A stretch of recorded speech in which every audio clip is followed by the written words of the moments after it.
लद्दाख के गलवान घाटी में 15 जून की रात भारतीय और चीनी सैनिक के बीच हिंसक झड़प हुई।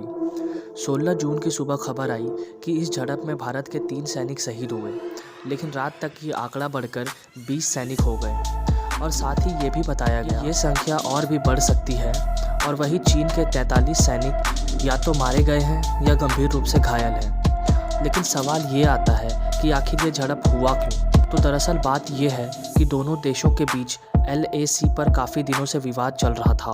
बातचीत में ये तय किया गया कि चीन की आर्मी अपने कदम पीछे हटाएगी और अपने ज़मीन पे वापस जाएगी। 16 जून को दोनों देशों के जनरल के बीच बात भी हुई। चीनी सेना के पीछे हटाए बिना ये मुमकिन नहीं था, लेकिन 15 जून को देखा गया कि चीनी सेना हटने का नाम नहीं ले रही।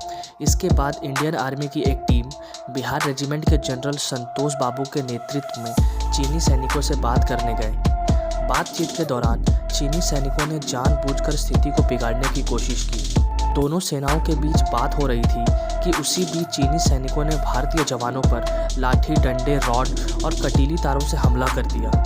इस भिड़ंत के दौरान हमारे देश के जवान नंबर में उनसे कम पड़ गए, या फिर यूँ कहे कि उनके 5 सैनिक के सामने हमारे 1 सैनिक थे। इसी वजह से चीन को हमारे कमांडिंग ऑफिसर संतोष बाबू पे हमला करने का मौका मिल गया।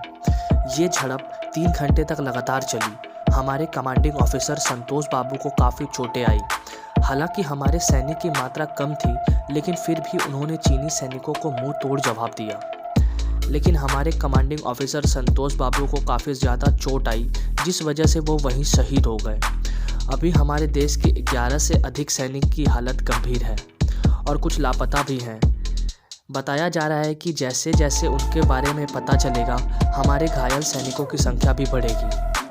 भारत के कुछ सीनियर ऑफिसर लगातार पोस्ट पर नज़र बनाए हुए हैं। हमारे देश के आर्मी चीफ भी लगातार हमारे देश के रक्षा मंत्री के साथ मीटिंग कर रहे हैं। माना जा रहा है कि चीन को उसका जवाब ज़रूर दिया जाएगा। इस पर अपडेट्स पाने के लिए जुड़े रहिए हमारे साथ। धन्यवाद।